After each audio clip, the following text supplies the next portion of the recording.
Bien, pues continuamos con esta serie, Un líder como Jesús. Lo que hemos aprendido, por si necesitamos recordar cuál es la base de lo que estamos aprendiendo, es que para ser líderes como Jesús necesitamos tener un corazón de siervo, ¿no? Un líder realmente es la persona que le sirve a la gente a la que pretende liderar. Y para nosotros el reto es cómo podemos mantener un corazón humilde, un corazón de siervo, rodeados de una sociedad tan egoísta, ¿no? Porque la tendencia va a ser seguir lo que el resto del mundo hace. Llegamos a la conclusión de que la única manera de lograr eso es si adoptamos los hábitos espirituales que Jesucristo mismo practicaba todo el tiempo. Si Él, siendo Dios hecho hombre, necesitaba de esos hábitos espirituales, pues imagínense nosotros. Entonces empezamos la semana pasada a estudiar los hábitos del líder. Iniciamos con el aislamiento espiritual. Jesucristo, si ustedes estudian su vida, pasaba mucho tiempo a solas, sin la interrupción de otros seres humanos, sin prisas, en comunión con su Padre, y eso es algo que nosotros también debemos hacer. El día de hoy vamos a ver el segundo hábito, que va muy de la mano con el primero, pero no necesariamente siempre, que es el hábito, dice su programa, el hábito de la oración. Entonces vamos a darle gracias a Dios, vamos a ponernos en sus manos y vamos a estudiar el hábito de la oración. Padre, te damos gracias, Señor, por tu amor. Te damos gracias porque aquí estamos una vez más listos para recibir tu palabra. Te pedimos, Señor, que seas tú nuestro guía, que seas tú el que nos hable al corazón, que hables a través de mí, no me dejes interrumpir tus pensamientos con los míos, y que esas palabras lleguen a donde tienen que llegar, Padre, para que seamos transformados. Queremos glorificarte con nuestra vida, Señor. Necesitamos de tu ayuda, así es de que te la pedimos. Ayúdanos el día de hoy. Te lo pedimos en el poderoso nombre de tu Hijo Jesucristo. Amén. Bien, miren, dicho de forma muy simple, les puse esto como un espacio en blanco en su programa. Orar significa simple y sencillamente entablar comunicación con Dios. Eso es lo que la oración es, ¿no? Orar, de hecho, la palabra significa hablar, ¿no? Pero ya sea que tu comunicación con Dios sea oral o mental, de todas maneras estás haciendo una oración. Y les decía que está interrelacionado con el asunto del aislamiento espiritual, porque algunas de nuestras oraciones más poderosas las hacemos cuando estamos totalmente aislados. Pero no se reduce nada más a esos momentos, porque hay veces en que tú estás interactuando con gente, a lo mejor en medio de una junta o en tu casa, cuando las cosas empiezan a poner tensas, y en ese momento necesitas acudir a Dios en oración. Entonces va de la mano con el aislamiento, pero no siempre es aislados, ¿ok? Ahora, si hablamos ahorita acerca del hábito de la oración, a lo mejor te preguntes si no estamos repitiendo un sermón que acabamos de predicar. Porque hace no mucho tiempo, durante el verano estudiamos las disciplinas espirituales, y en junio, a lo mejor no se acuerdan, pero el 2 de junio estudiamos la disciplina de la oración. En ese sermón hablamos de las cosas más básicas acerca de la oración, el cómo, el cuándo, el por qué. Si necesitas escuchar esa información, puedes ir a YouTube y buscar Comunidad de Fe Cancún y puedes encontrar ese mensaje. El día de hoy no me voy a enfocar en esas cosas. Lo que quiero que veamos el día de hoy es cómo oraba Jesucristo como líder. O sea, Jesucristo hace una oración, tenemos el mejor ejemplo de ese tipo de oraciones en el Evangelio de Juan, en donde vemos cómo debe orar un líder y por qué cosas ora un líder. Ese capítulo 17 del Evangelio de Juan, todo el capítulo es una oración. Les he recomendado muchas veces que lo lean, porque la verdad es una oración muy impactante. Los escolares bíblicos le llaman la oración del sumo sacerdote. En términos de nuestra serie, le podríamos llamar la oración del líder supremo, porque eso es lo que Jesucristo es nuestro líder supremo. Es una oración muy rica en contenido, y yo creo que el peso de las palabras que dijo Jesucristo fueron causadas por la ocasión. O sea, Jesucristo, el día que dijo esta oración, estaba al precipicio del día más oscuro de su vida. Él sabía que estaba a punto de irse, y por eso hace esa oración. Entonces, al estudiar esta oración vamos a ver la forma, las cosas por las que un verdadero líder ora. La oración se puede dividir en 3 partes, y es como la vamos a dividir. La primera de ellas, dice el número 1, un líder como Jesús ora por sí mismo. Lo primero que hace Jesús es orar por Él mismo, y a lo mejor te parezca egoísta, ¿no? Decir, empezando orando por mí. pero vas a ver cómo cuando estudiemos por qué ora por sí mismo, te vas a dar cuenta que no es una acción egoísta. Miren, viviendo en este mundo en el que vivimos, que realmente está lleno de egoísmo, necesitamos mucha ayuda de Dios como líderes, porque vamos a enfrentar tentaciones como líderes, vamos a tener que tomar algunas decisiones que son muy difíciles, vamos a entrar en conflicto con personas que sus intereses son egoístas y aparte vamos a atravesar por situaciones oscuras y dolorosas. Y entonces la oración que hacemos como líder por nosotros es para que Dios proteja nuestro corazón mientras atravesamos esas cosas. Entonces vamos a ver los primeros 5 versículos de la oración. Juan 17, versículos 1 al 5. Empieza Jesucristo diciendo estas palabras. De hecho, antes de que empiece a hablar, dice Juan estas palabras. Después de que Jesús dijo esto, dirigió la mirada al cielo y oró así. Obviamente está haciendo aquí una referencia a las cosas que dice en el capítulo anterior, el capítulo 16. Si lees el capítulo 16, Jesucristo se está literalmente despidiendo de sus discípulos. Les está diciendo que Él ya se va y que a donde Él va no lo pueden seguir y no le entienden. Entonces les explica de manera más clara que Él ya se va y al final los previene y les dice, miren, van a enfrentar mucha tribulación, pero no tengan miedo, yo ya triunfé sobre el mundo. Y después de esas palabras viene la oración y aquí empieza, dice, Padre, ha llegado la hora. Glorifica a tu Hijo para que tu Hijo te glorifique a ti, ya que le has conferido autoridad sobre todo mortal para que Él les conceda vida eterna a todos los que le has dado. Y esta es la vida eterna, que te conozcan a ti, el único Dios verdadero, y a Jesucristo a quien tú has enviado. Yo te he glorificado en la tierra y he llevado a cabo la obra que me encomendaste. Y ahora, Padre, glorifícame en tu presencia con la gloria que tuve contigo antes de que el mundo existiera. Miren, podríamos pasar tanto tiempo estudiando esta oración. Acerca de esta oración se han escrito libros enteros, pero el día de hoy nos vamos a enfocar específicamente al liderazgo. ¿Okay? Inicia Jesucristo diciendo, Padre. Ese es un dato importantísimo y se los he repetido muchas veces. Tu vida de oración va a cambiar cuando entiendas que al que le estás hablando es a un Padre amoroso. O sea, no vas a orar de la misma manera si piensas que al que le estás hablando es un policía que nada más anda viendo a ver si rompes la ley o un juez que nada más está esperando para condenarte. Si sabes que al que le estás hablando es a un ser que te ama con todo su corazón, tus oraciones van a ser muy diferentes. Jesucristo siempre empieza diciéndole Padre, y hay veces que incluso le dice Papi, Abba, Padre, ¿ok? Y luego le dice, ha llegado la hora. ¿De qué hora está hablando? Si leen los evangelios van a ver la cantidad de veces que Jesucristo realiza milagros, ¿no? Hace cosas por la gente y la gente quiere ir a contarle a todo el mundo y les dice, no le digas a nadie porque mi hora aún no ha llegado, ¿no? Y en este momento dice, ha llegado la hora. En la siguiente noche, uno de sus 12 más cercanos amigos lo va a traicionar. Va a ser arrestado por una runfla de gente con palos y espadas. Va a ser juzgado ilegalmente, lo van a calumniar, van a decir todo tipo de mentiras acerca de él. Lo van a condenar, lo van a abofetear, le van a dar 39 latigazos y después lo van a crucificar. La muerte más dolorosa que había inventado el ser humano hasta ese momento, reservada para los peores criminales, era una humillación para él y eso es lo que está a punto de enfrentar. Y entonces le dice, mi hora ha llegado. Es momento de cumplir la misión para la que me enviaste, aunque este va a ser un trago muy amargo. Miren, esto para nosotros ¿cómo se aplica? Tú como líder vas a ver venir a veces cosas duras, cosas difíciles, cosas dolorosas. Y la pregunta es, cuando las ves venir, ¿a quién acudes? ¿Qué es lo que vas a hacer? Porque hay gente que lo que trata de hacer es escaparse de sentir las emociones que va a tener que sentir, ¿verdad? Para atravesar las cosas más difíciles. Y entonces hay gente que se esconde en el alcohol, en las drogas. Hay gente que no necesita alcohol o drogas, se van de compras, ¿no? O se esconden en la comida, ¿no? O en cualquier tipo de cosa que tú te escondas. Fíjate, a lo que acudas es lo que tú consideras tu salvador.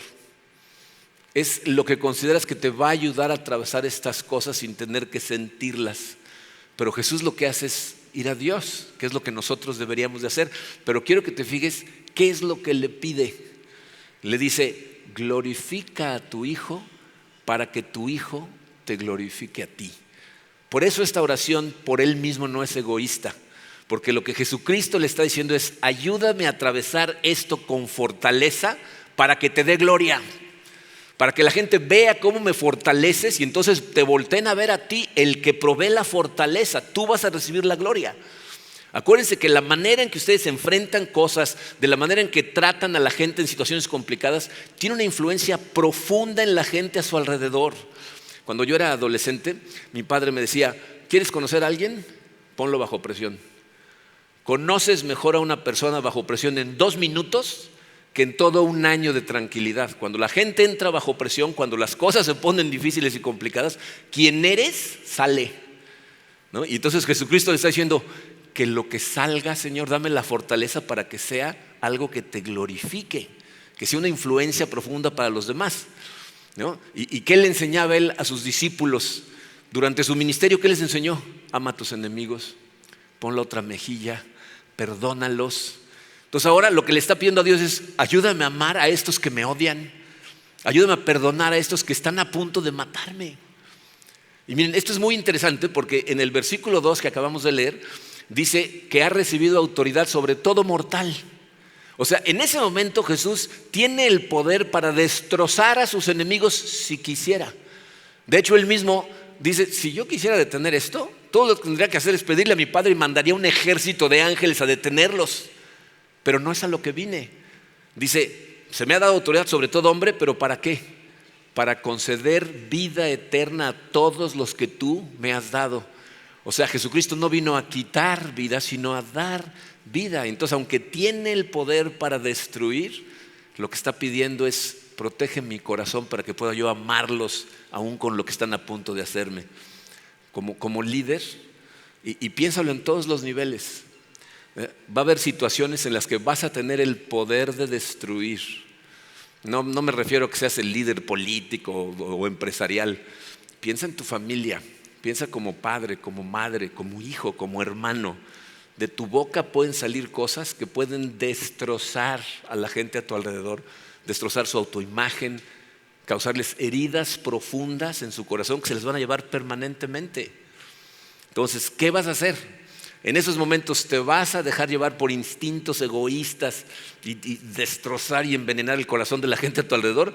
¿O vas a permitirle a Dios hacer algo increíblemente impactante para la vida de los demás a través de ti? Si vas a ser un líder como Jesús, necesitas orar consistentemente por tu corazón, para que Dios proteja tu corazón de los instintos que a veces tenemos cuando las cosas se ponen complicadas.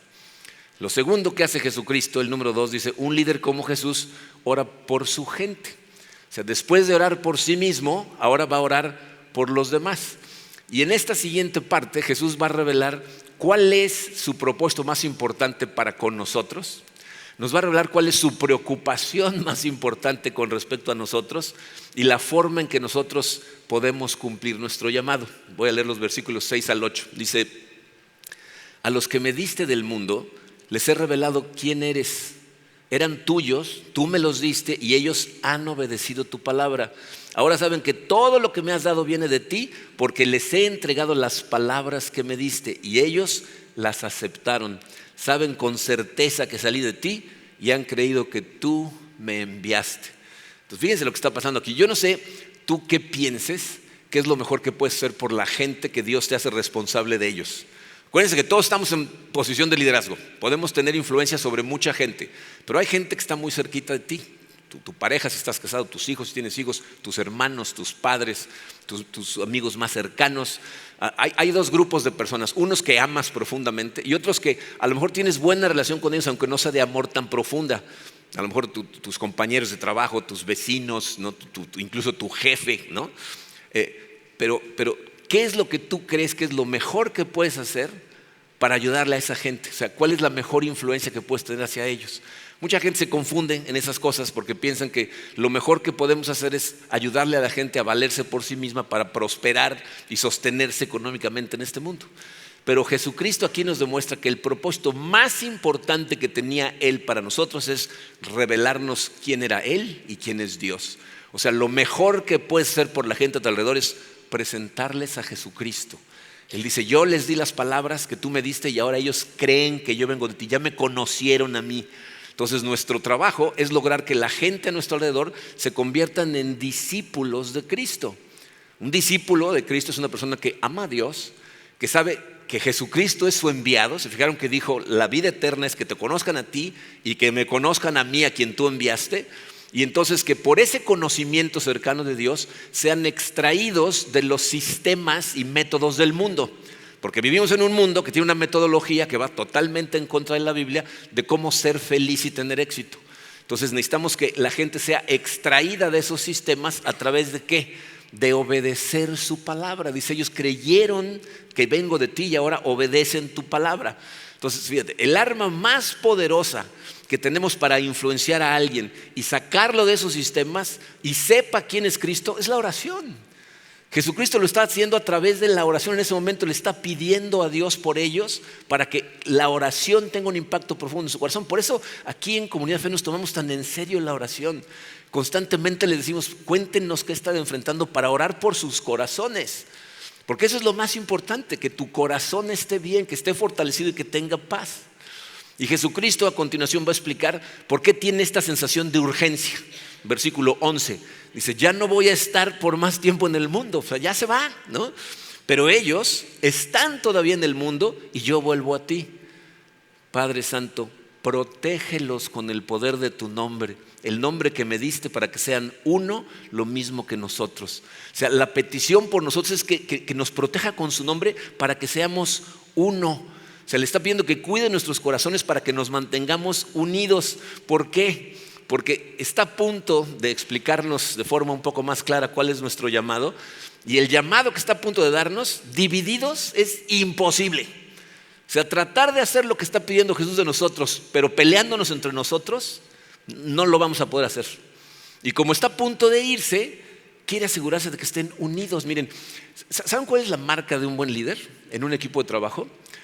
Si el equipo de trabajo hace las cosas igual de bien cuando está el líder que cuando no está. Esa es la marca de un excelente líder. Si cuando el gato no está, los ratones hacen un tiradero, significa que el líder no es un buen líder. Y no pienses en esto nada más en cuestiones empresariales, que es lo que tendemos a hacer. Piensa, por ejemplo, en tus hijos. Tus hijos un día van a salir al mundo, van a tomar sus propias decisiones. Si tus hijos no saben cómo tomar decisiones cuando tú no estás, si tienes que estar ahí presente, van a salir a la vida y van a ser un tiradero. En el trabajo, evidentemente, si tú eres jefe de un grupo de trabajo, tú no puedes estar todo el tiempo atrás de tus subordinados viendo arriba del hombro a ver qué están haciendo. Si eso es lo que tienes que hacer para que hagan su trabajo bien hecho, eres muy mal líder, porque nada más vas a poder supervisar como a 2 o 3 personas, tienes que estar ahí pegado todo el tiempo, ¿no? Y si, por ejemplo, tienes un ministerio aquí en la iglesia o fuera de la iglesia, la gente que está contigo en el ministerio, tú no puedes hacer la vida 24 horas al día con ellos. Entonces la pregunta es, ¿han permeado los valores bíblicos desde ti hacia tu gente porque te han visto vivirlos? Porque eso es lo que hizo Jesucristo, los vivió y entonces les está pasando esas cosas y Él ya se va y le dice a Dios, ahora ahí van, protege sus corazones. Ahora, ¿por qué para nosotros estas cosas son tan importantes mientras todavía estamos aquí? Fíjense lo que dice el versículo 13. Ahora vuelvo a ti, pero digo estas cosas mientras todavía estoy en el mundo para que tengan mi alegría en plenitud. O sea, por alguna razón maravillosa, que no sabemos, a lo mejor nos la explican cuando lleguemos al cielo, Dios planeó todas estas cosas de manera que una persona que vive para darle gloria a Dios, es decir, que sigue a Cristo y obedece su palabra, cuando hace eso, su corazón se llena de alegría. Dice, alegría en plenitud. O sea, nosotros somos plenos en nuestra vida cuando realmente obedecemos y seguimos a Jesucristo. Entonces, esto significa, lo que nos está enseñando Jesucristo es que un líder como Jesús verdaderamente quiere éxito real para sus seguidores, quiere que triunfen. Hay personas a las que les da miedo tener gente muy capaz abajo de ellos y no quieren que triunfen porque les van a quitar el reflector. Jesucristo no, Él dice, yo quiero que tengan plenitud total. Y miren, estas cosas para nosotros como seguidores de Cristo son importantes tenerlas claras porque, fíjate, Satanás tiene regados por este mundo anzuelos. Está tratando de pescar gente para separarla de Dios, para que no sigan a Cristo. Y esos anzuelos tienen carnadas que atraen a la gente pensando que eso es lo que les va a dar gozo. Entonces, las carnadas normalmente son placer, fama, poder, dinero, el tipo de cosas que el mundo piensa que es lo que te va a dar satisfacción. ¿Okay? Tú y yo sabemos que esas cosas son un engaño. Esas cosas realmente no producen gozo, no satisfacen al corazón del ser humano. Por eso siempre tienes más hambre. No importa cuánto de eso tengas, necesitas más, porque no funcionan. Pero cuando empiezas a seguir a Jesucristo, tu relación con el mundo empieza a cambiar. Me explico. Cuando no conocemos a Jesús, tú vas al mundo a tratar de obtener gozo, a tratar de obtener esas cosas, ¿no? Con el tiempo empiezas a darte cuenta que lo que producen es realmente un vacío en tu corazón. Cristo te llama y lo empieza a seguir, y entonces el Espíritu Santo lo que hace es empieza a cambiar tus apetitos. Los seres humanos tenemos dos tipos de apetitos. Tenemos tenemos apetitos del cuerpo y apetitos del espíritu. ¿Okay? Dependiendo de a qué lado de tu existencia le pones más atención, si le pones más atención a tu espíritu, los apetitos espirituales empiezan a triunfar sobre los del cuerpo. Pero si le pones más atención a los del cuerpo, empiezan a triunfar sobre los del espíritu. Cuando tú fortaleces tu vida espiritual a través de todas las disciplinas espirituales que hemos estudiado, las cosas del mundo poco a poco empiezan a dejar de antojarse, ¿no? O sea, un día abres los ojos y te das cuenta que esas cosas que antes se te antojaban, ahora lo que te dan es asco. Que esas cosas que antes te parecían divertidas, ahora te dan vergüenza. Cosas que antes te parecían aceptables, ahora las ves como cosas prohibidas y empiezas a sentirte cada vez más pleno mientras más alimentas a tu espíritu, y entonces tu relación con el mundo cambia, porque en lugar de ir al mundo a tratar de obtener cosas, vas al mundo a tratar de compartir cosas. Porque una vez que empiezas a experimentar la plenitud que viene de seguir a Cristo, lo que más quieres hacer es revelarle eso a otras personas. Entonces tu relación con el mundo cambia. Ahora vas a dar, no a tratar de recibir, lo cual no es nada fácil, porque cuando empieza a hacer eso el mundo contraataca. Fíjense lo que dice el versículo 14, es una advertencia.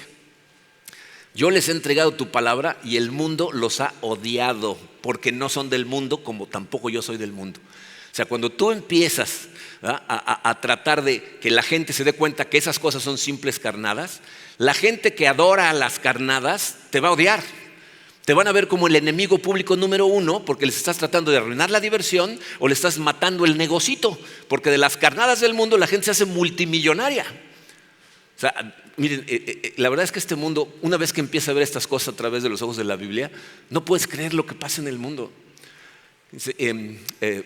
Mark Taylor es una persona que trabaja con comunidad de fe en la India.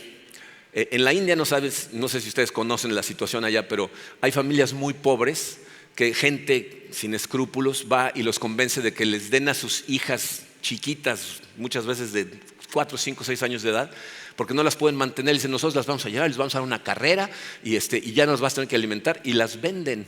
Y estos se las llevan a las ciudades y las prostituyen. Y entonces las niñas crecen y la única vida que conocen es la prostitución. Bueno, Mark Taylor se dio cuenta de esta situación y entonces abrió una escuela. Es una de las mejores escuelas que hay en la zona en donde él está. Es una escuela de paga, gente de mucho dinero manda a sus hijos a esa escuela, pero él lo que hace es, tienen un ministerio en la zona en donde está toda la prostitución y empiezan a ministrarle a las prostitutas y las convencen de que los hijos que tienen, porque muchas de ellas tienen hijos y crecen allá dentro de la prostitución con ellas, que los dejen llevárselos a esta escuela que es un internado y les van a dar una educación maravillosa. Entonces les enseñan a hablar en inglés, les enseñan todo tipo de materias, les cambian la vida, ¿no? Y les enseñan a estas chicas otras cosas, les enseñan a poner maquillaje, a peinar, etcétera, para que puedan salirse de la prostitución. Bueno, en la India cambiaron las leyes y ahora están persiguiendo a la gente que está haciendo eso. Mike tuvo que salir de la India porque lo estaban persiguiendo. O sea, cuando tú empiezas a trabajar para la gloria de Dios y atacar esas carnadas, el mundo te va a odiar. y te va a perseguir. Pero te voy a decir que es la parte más interesante de esta oración. Lo que Jesucristo está orando es para que cuando tú y yo enfrentemos esta oposición, nuestro corazón no genere odio por esas personas, sino misericordia, genere amor, comprensión. Porque todos en algún momento estuvimos ahí. Antes de que Dios te salvara, tú veías las carnadas del mundo de la misma manera que estas personas que están tan perdidas, ¿no? Entonces, lo que nosotros tenemos que hacer, lo que Cristo está orando para que suceda en nosotros, es que veamos esos ataques de la gente como de quien vienen. Esa gente no es el enemigo. El enemigo es Satanás, que los está manipulando, los atrapó con un anzuelo y los está manipulando para que hagan su trabajo. Pero ellos mismos lo que necesitan es compasión, amor y conocer a Cristo también. Y Jesucristo está orando por nuestros corazones para que sean protegidos y no generen odio.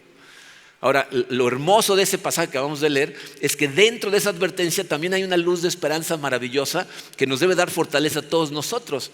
Porque se fijaron que dijo, los odian porque no son de este mundo, como yo tampoco soy de este mundo. Y eso para mí es un consuelo maravilloso. Este mundo no es nuestro destino final. Tú y yo por aquí vamos pasando.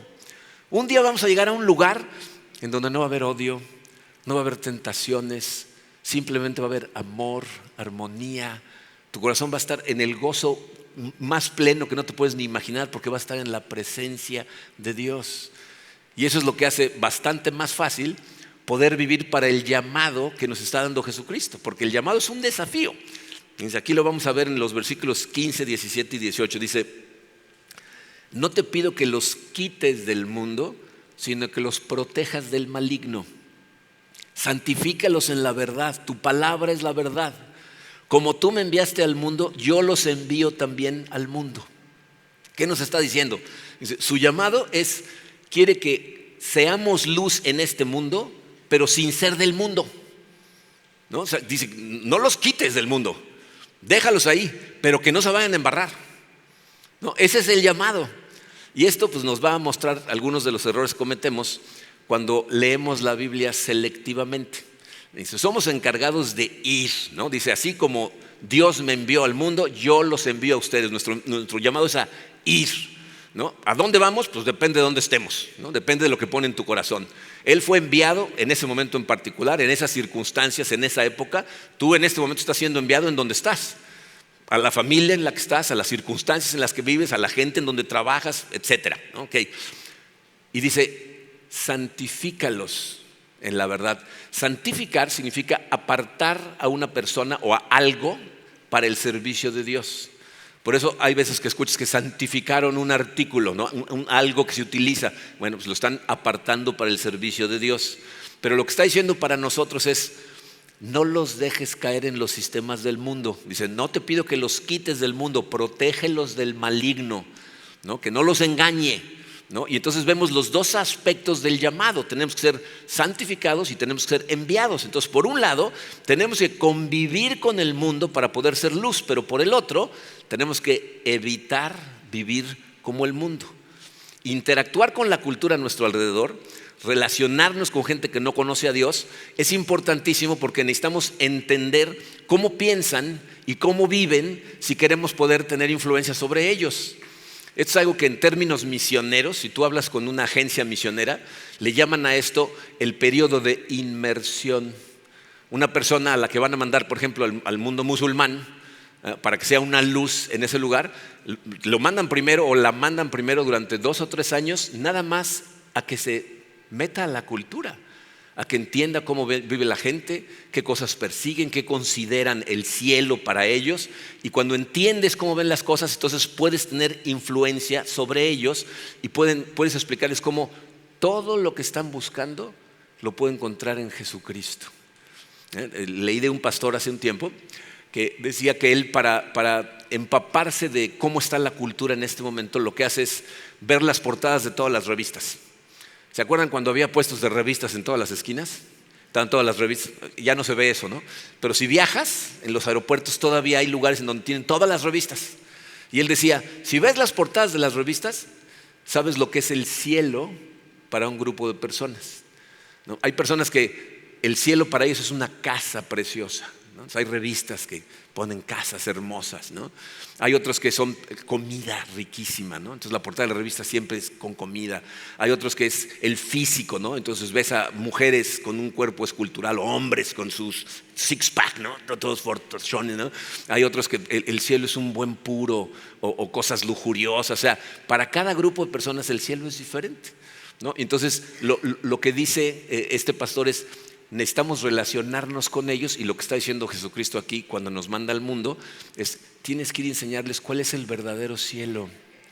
Como esas cosas son simplemente carnadas del enemigo para distraerte de lo que el cielo realmente es. Y entonces nos damos cuenta de los dos peligros que corremos como seguidores de Cristo, que son los dos extremos a los que la iglesia se ha ido históricamente, muy hacia la derecha o muy hacia la izquierda. O sea, convertirnos en gente totalmente conservadora hacia la derecha o totalmente liberal hacia la izquierda.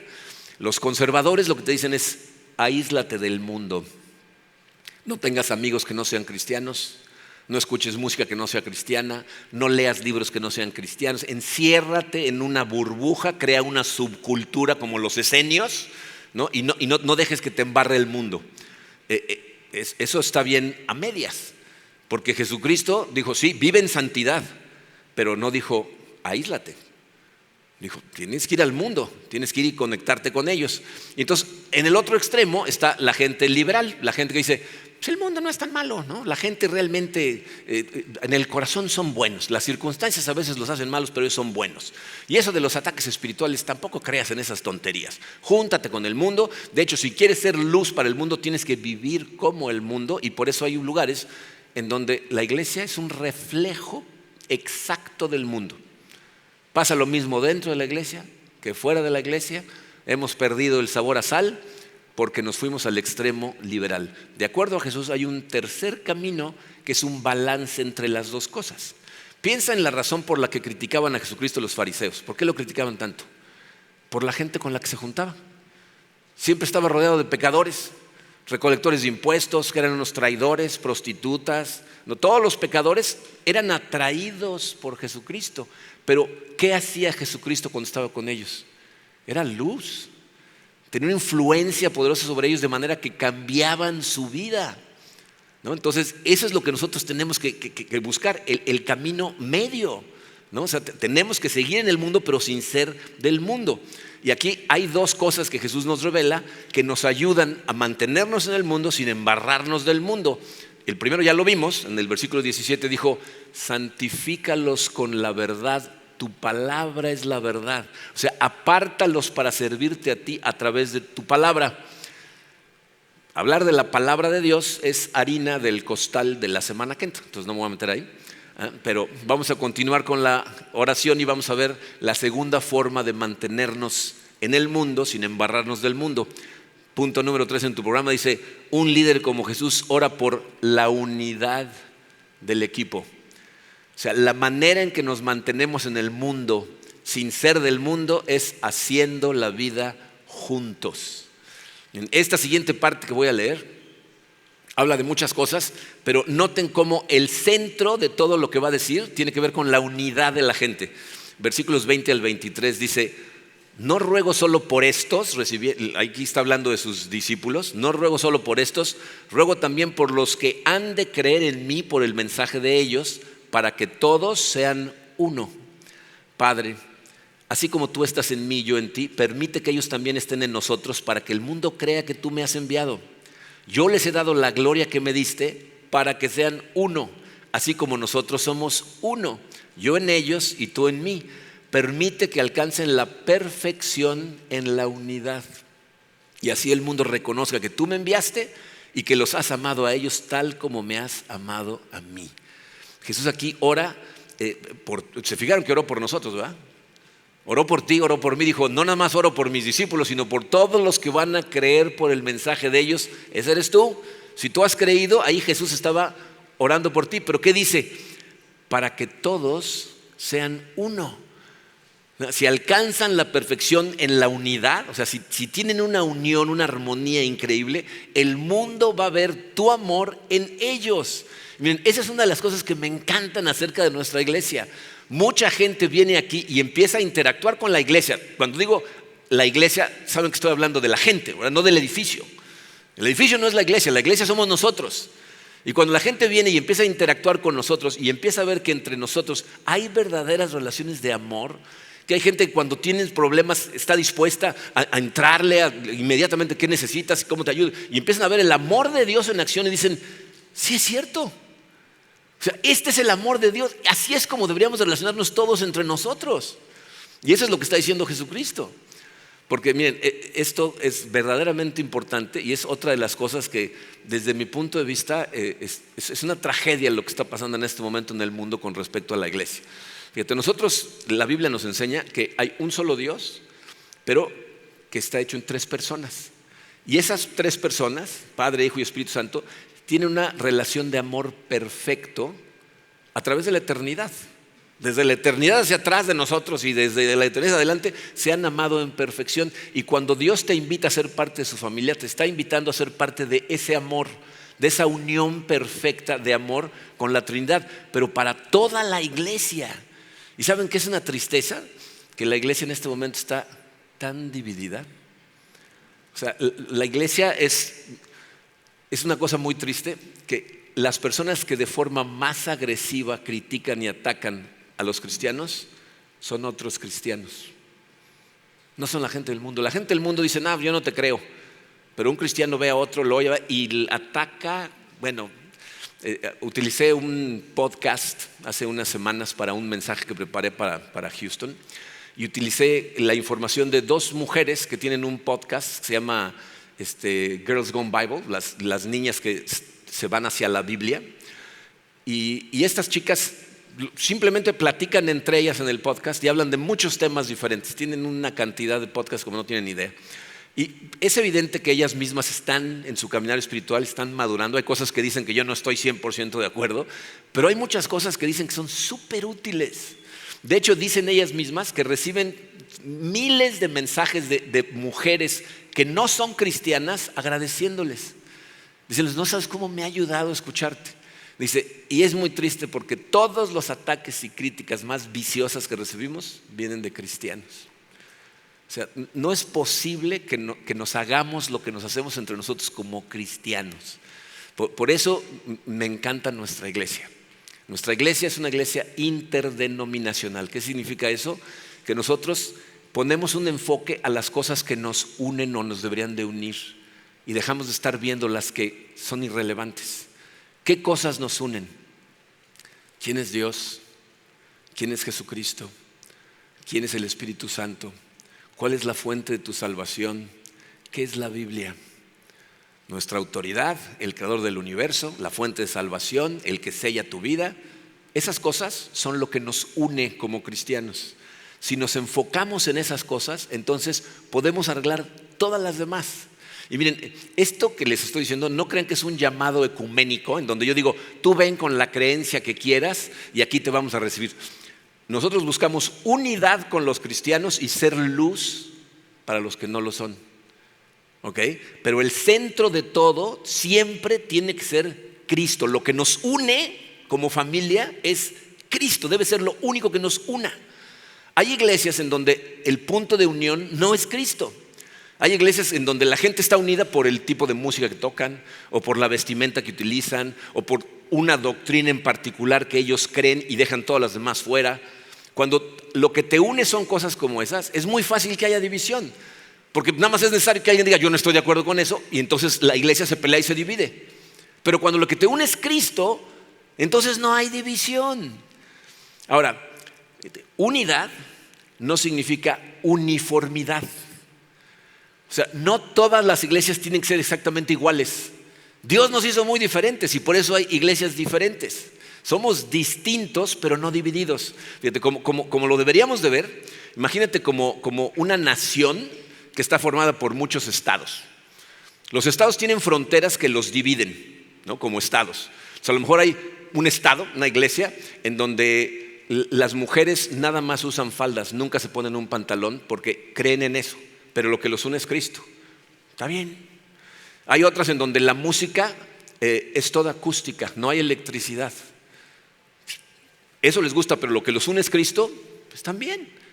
¿Ok? O sea, no importa qué cosas te parezcan en particular, que a nosotros nos parezcan irrelevantes, mientras lo que te una sea Cristo, eres parte de la nación.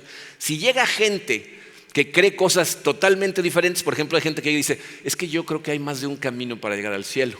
No, pues tú eres de otro país. No, tú no eres de ningún estado de la iglesia. No, bueno, es que yo creo que Jesús fue un profeta, un buen maestro, pero no Dios. Tú eres de otro mundo, ¿no? O sea, de plano no eres de nuestro país.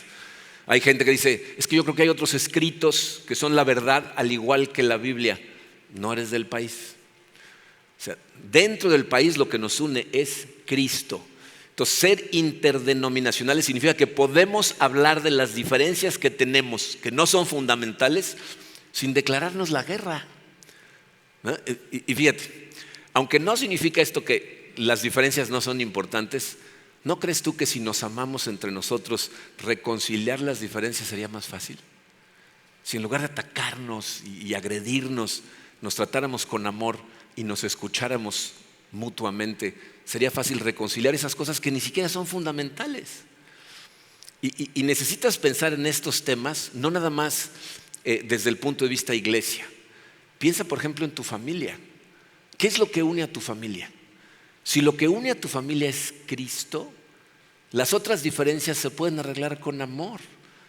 Pero si lo que los une es algo que no sea Cristo, es muy fácil que haya todo el tiempo peleas entre ustedes. Cuando te une Cristo, puedes arreglar diferencias con amor. Por esas cosas está orando Jesucristo. Ese Padre cuida sus corazones. Tú y yo los hicimos diferentes. Entonces, que no se peleen por esas diferencias, que se den cuenta que en amor pueden estar unidos aunque vean ciertas cosas de forma diferente. Ayúdalo, Señor, a proteger su corazón para que se vean con amor. Esa es la oración de unidad. Y miren, podríamos pasar horas estudiando esta oración, no tenemos el tiempo. Jesús termina diciendo estas palabras, versículo 26, yo les he dado a conocer quién eres y seguiré haciéndolo para que el amor con que me has amado esté en ellos y yo mismo esté en ellos. Aquí está machacando como para que no nos quede la menor duda que lo más importante es darle a la gente a conocer quién es Dios y quién es Jesucristo a través de mis palabras, a través de mis acciones, a través de la motivación por la que hago las cosas y nunca dejar de hacerlo. En otras palabras, tenemos que vivir para amar y servir a la gente a nuestro alrededor, revelándoles a Cristo. Y para ello, la oración es de vital importancia. Tu vida de oración va a revelar qué tan en serio tomas estas cosas. O sea, si tú rara vez vas en oración por estas cosas a Dios, realmente no te ves como un líder y no ves la importancia de las cosas que Jesucristo oró aquí. Sin una vida de oración constante hacia Dios y hacia Jesucristo, te va a costar mucho trabajo conectar tus esfuerzos con su propósito. Más bien vas a estar persiguiendo tu propósito con tus esfuerzos. Y no vas a tener acceso ni vas a disfrutar de los recursos espirituales que Jesucristo nos prometió en el Espíritu Santo, porque esa fue su promesa. Y yo estaré con ustedes siempre, hasta el fin de los tiempos, si hacemos ¿qué? Discípulos de todas las naciones. Entonces mantente en oración, primero por ti, en segundo por tu gente y en tercer lugar por la unidad que debe de haber en todos los niveles en las relaciones que tienes a tu alrededor. Y entonces vas a estar actuando como un líder, como Jesús. Vamos a orar. Padre, Señor, te damos gracias por esta oración que nos dejaste para saber cómo orar nosotros mismos como líderes. Yo sé, Padre, que estas cosas se dicen fácilmente, pero que a la hora de llevarlas a la práctica en este mundo que cada vez se vuelve más complicado, donde las distracciones cada vez son más fuertes y aparte el miedo por lo que está pasando en todo el mundo, en todos los niveles, pues tiende a distraernos de ti, que es otra de las herramientas del enemigo. Ayúdanos, Señor, a confiar en que tú estás en control, que debemos de tener paz en nuestro corazón, porque aunque estamos en este mundo, nosotros realmente no somos de este mundo. Lo que nos llena no es lo que hay en este mundo, sino es algo que está fuera de él, que eres tú. Ayúdanos a perseguirte de todo corazón, Señor, para sentir esa paz y ese gozo que tú nos prometes. Y ya que tengamos esa paz en el corazón, tratar de extender ese reino a los corazones de la gente a nuestro alrededor, impactándolos con el conocimiento que tú nos vas dando. Porque en última instancia, Señor, eso es lo que significa ser un líder.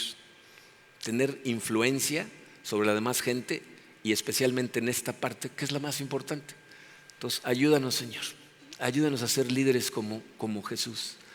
Toca nuestros corazones y transfórmanos, Padre, para que podamos ser también agentes de transformación. Te lo pedimos con todo el corazón, Señor, en el poderoso nombre de tu Hijo Jesucristo. Amén.